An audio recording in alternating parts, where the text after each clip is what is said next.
और हूँ AITUC की महासचिव हूँ और हमारा यहाँ पर 2 दिन का वर्किंग कमेटी का मीटिंग चल रहा था, जिसमें हम देश और दुनिया की चर्चा किए, राजनीतिक आर्थिक स्थितियों का जायजा लिए, मजदूरों और किसानों के लिए उसके क्या मायने हैं उसकी हम चर्चा किए। उसके बाद हम कुछ कार्यक्रम लेकर के यहाँ से निकले हैं। पिछले दिनों हमने 12 फरवरी की हड़ताल की थी।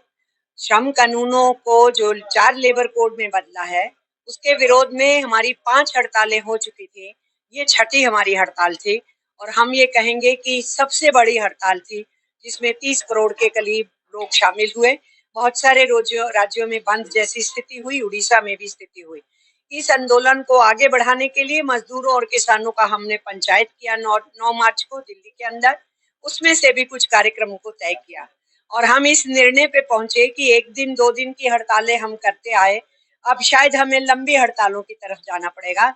तो हम ज्यादा लंबी हड़तालों की भी जरूरत पड़ेगी तो हम उसके अंदर जाएंगे, ये हमने निर्णय लिया। हमने तय किया है कि 23 मार्च का दिवस भगत सिंह सुखदेव राजगुरु की शहादत का दिवस है। वो साम्राज्यवाद के विरुद्ध अपने को कुर्बान कर दिए और मजदूरों के उस समय की मांगों का भी वो अपना जो पर्चा फेंका था उसमें समर्थन किए थे। तो उस दिवस को मनाते हुए पूरे देश में मजदूर और किसान इसको साम्राज्यवाद विरोधी दिवस के रूप में मनाएंगे। और जो लेबर कोड्स हैं उसके ऊपर मंत्री ने कहा है कि 1 अप्रैल को हम रूल्स लागू कर रहे हैं। नोटिफिकेशन पहले कर दिया 21 नवंबर को, अब रूल्स लागू करेंगे, उस दिन से ये लागू होंगे। तो हमने 1 अप्रैल को पूरे देश के अंदर काला दिवस के रूप में मनाने का फैसला किया है। हमने केवल उड़ीसा को एग्जम्पशन दिया है कि वो पहली की बजाय 2 को करें, क्योंकि पहली को उड़ीसा फाउंडेशन डे है और मजदूर भी उड़ीसा को फाउंडेशन के लिए लड़ाई लड़े थे। तो 2 तारीख को यहाँ होगा, पूरे देश में पहली को होगा और 1 मई का दिवस हम बहुत तेजी और जोर शोर से मनाएंगे। हम ये समझते हैं कि जो युद्ध हो रहा है उससे पूरे देशों को बहुत बुरा असर पड़ेगा, हमारे देश पे भी महंगाई के ऊपर असर पड़ेगा। अगर तेल, गैस, पेट्रोल, डीजल सब महंगा हुआ तो आम जनमानस के लिए हर सामान महंगा हो जाएगा। इसलिए हम युद्ध नहीं चलता रहे, शांति चाहिए, ऐसा भी प्रस्ताव लिए। हम अपने भारत सरकार से भी बोले, उनको इस युद्ध को रुकवाने में मदद करनी चाहिए, ना कि अमेरिका और इजराइल के साथ अपनी एकजुटता उनको दिखानी चाहिए जैसे कि वो दिखाते आ रहे हैं, विरोध नहीं कर रहे हैं।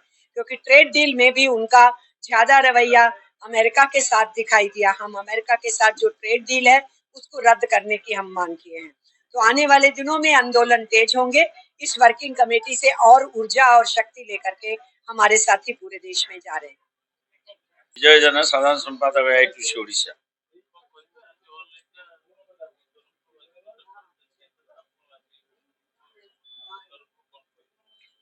AITUC सर्वभारतीय कार्यकारी कमिटी बैठक भुवनेश्वर 14-15 2 दिन धरी अनुष्ठित होती।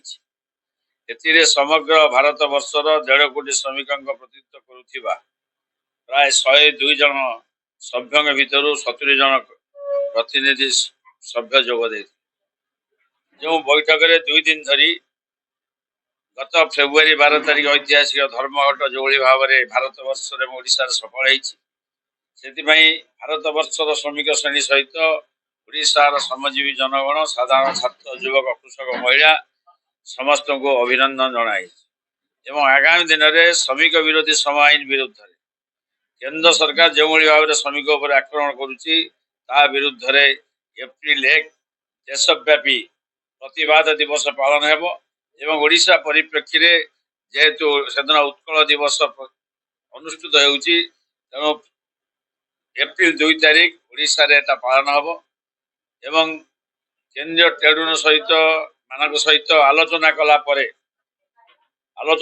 परे आगामी मिलित आंदोलन अनिर्दिष्ट काल पई श्रम कोड विरुद्ध रे अनिर्दिष्ट काल पई धर्मघट पई तारीख धार्य हेबो। एवं तत्सहित विभिन्न क्षेत्र में श्रमजीवी स्कीम वर्कर मानकर, अंगनवाड़ी वर्कर मानकर 21-22-23 पार्लियामेंट चाल अभियान को किभली भाव में सफल करा जिवो। अन्य स्कीम श्रमिक आशा पाचिका एमान को सर्वनिम्न मजूरी परिसरभुक्त करवा, जातीय समश्रम वर्कर मान्यता दाबी उपरे समग्र भारत वर्ष में व्यापक आंदोलन करा जिवो। तत्सहित इलेक्ट्रिसिटी एक्ट, शांति चुक्ति एक्ट एवं घरोईकरण विरुद्ध रे, बैंक मर्जर विरुद्ध रे या व्यापक कार्यपंथा ग्रहण करा निष्पत्ति 2 दिनिया बैठक। 5 कानून ब्रिटिश राज में वो भी हम लोगों ने लड़के लिए, बुरी जिंदगी से बाहर निकलने के लिए। बाकी सारा कानून तो हमारे आजाद भारत में हमने लिया, अपने कॉन्स्टिट्यूशन की वजह से हमने लिया, कॉन्स्टिट्यूशन को मूल रूप देने के लिए हमने लिया। उन सारे कानूनों को ये सरकार रद्द कर दी है। हमारे हड़ताल के अधिकार को खत्म किया जाएगा। यूनियन को बनाने को मुश्किल किया जा रहा है लेबर कोर्ट्स में। यूनियन की रजिस्ट्रेशन मुश्किल होगी, यूनियन की डी रजिस्ट्रेशन बहुत आसान होगी, यूनियन का रिकॉग्निशन मुश्किल होगा, यूनियन का डी रिकॉग्निशन आसान होगा। ऑक्यूपेशनल सेफ्टी हेल्थ, रोज देख रहे हैं हम एक्सीडेंट हो रहे हैं, हमारे वर्कर्स मर रहे हैं। जो हमारे ऑक्यूपेशनल सेफ्टी हेल्थ के 17 कानून थे वो सारे खत्म कर रहे हैं इस कोड के अंदर, उससे बहुत बड़ा नुकसान होने वाला है। ऑक्यूपेशनल